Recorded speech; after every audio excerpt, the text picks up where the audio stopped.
Hello, my dearest confidant. I want to talk about something that you might actually have had some experience with yourself on a personal level. And that is, um, people that tend to end their lives. It's something that I had my first experience with in 5th grade. A girl in my class tried unsuccessfully and then had other issues after that. And then, throughout my military career, there have been many people that have done that. And, there's all this stuff going around on social media about, oh, somebody's always listening, just let's prove it. The problem that I find with those posts is it's like, you remember the old chain letters, like, oh, if you don't do this, you'll have bad luck. It's kind of like that. Like you're trying to guilt trip me in, or make me look like I care, or any number of things. And there's very few people that will actually repost that actually truly mean it. And, the thing that I've heard the most often is when somebody does that is ends their life. Let's be specific. When somebody does that is, oh, I didn't know. I didn't see any signs. They were always so happy, right? That's what people almost always say. You'll hear somebody in each one of those situations say something like that. It's very rare that you'll see somebody that's struggling that you can tell by looking at them that this is a real possibility, right? And then, of course, on the other side of that, there's always those people that say they're going to do that and then they don't. And so it's kind of that fine line of, where do we stand?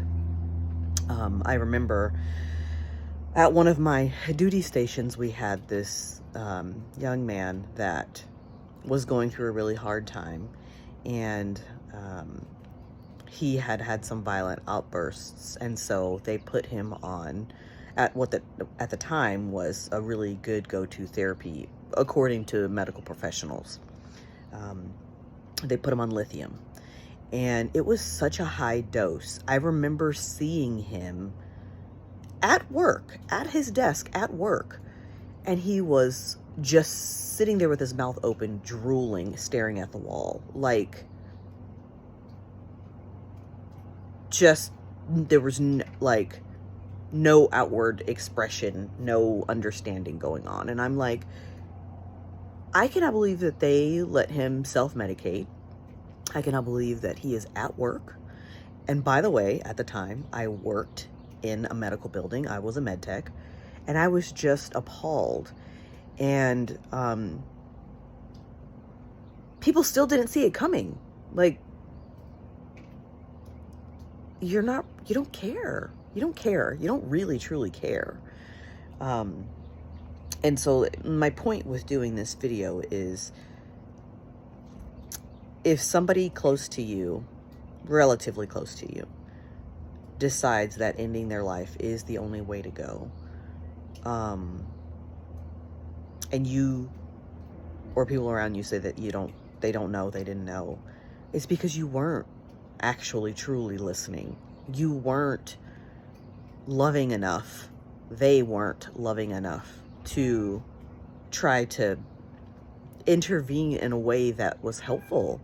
This person that thinks that this is their only option, and I'll say it myself, like, I used to think that suicide was selfish, and I've also had my own struggles with wanting to continue my life. Excuse my cat, it's morning time, and so he's wanting some cuddles. But I used to think it was selfish, and now I realize that that's something people say when they don't want to deal with that situation. It's absolutely the opposite of selfish. They think that they are such a burden to themselves and to everyone around them that this is their only option left. And if they didn't confide in you, it's because they didn't think that you would listen. They were already at a place in their life where they had been shown many, many times that people don't listen, that people don't care, that people just want to see and hear what they want to see and hear and believe. And so there's nowhere to turn for them. And it's kind of frustrating to me now, having dealt with that situation so many times, that people can still in death be so callous. Like, of course they didn't tell you, because they felt like they couldn't. Like, they put on the persona that they were happy because that's what people wanted. And they're so used to denying their own needs that they felt like that was their only option. Put on a happy face until the very end. I lost my train of thought for a second there. But when you're told so many times that your needs don't matter, and it could be not even a conscious thing, your primary caregivers instill that in you at a young age by not being able to control their own emotions, having outbursts of anger. I remember very distinctly my mother telling me whenever I would show any sort of emotion that she was uncomfortable with, to go to my room.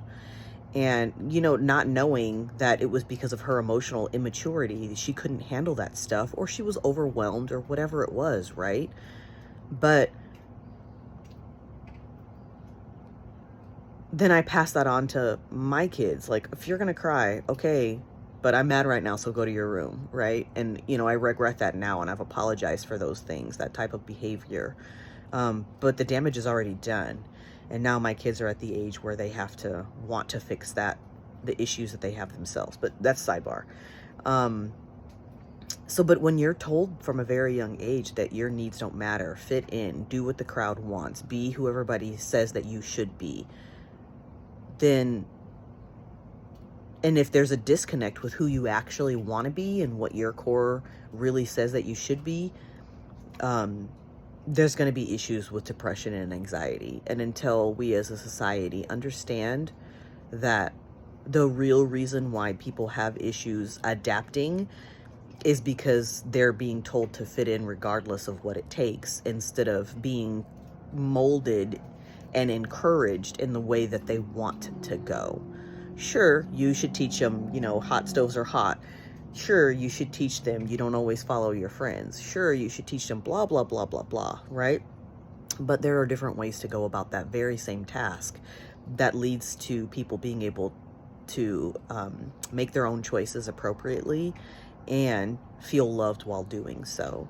And there's the disconnect, is that we didn't get shown that love that we needed in the times where things were difficult. And so then we are unable to do that. And that's what generational trauma is. That's what generational curses are, is you carrying forth the things that you've always known and done forward into your children.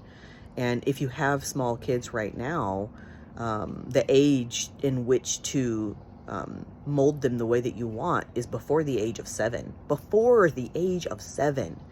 And so you have an opportunity if you have very small children. And if you don't, then it's time to become aware of your own ways that you have contributed to their dysfunction, quote unquote, and apologize to them for that, and show them that there is another way by changing yourself, because they're not going to see that they need to change. They're going to see, it's like, do as I say and not as I do, right? Like, if you tell them, oh, this is beneficial to you, but then they still see you going out partying and drinking and treating people like shit and talking down to people and telling people things like, go to your room, then they're not going to do the right thing. And so the best way to encourage positive change is to become that change yourself, right? And yes, I know that's cliche, but it's true. And if you want to be able to be a confidant for somebody that's struggling mentally, you have to understand the place where they're at and not tell them what they need to do, but encourage them in the direction that they want to actually go, not the life ending, but being able to trust themselves, being able to make decisions, being able to do the things that they want to be able to do. Because that's really where the disconnect is. The depression, the life-ending tendencies and things like that come from there being a disconnect between what my mind, body, and soul wants versus what society and everyone else, including my primary caregivers, is telling me. So I appreciate you listening all the way to the end of this video, and until next time, my dearest confidant, I love you.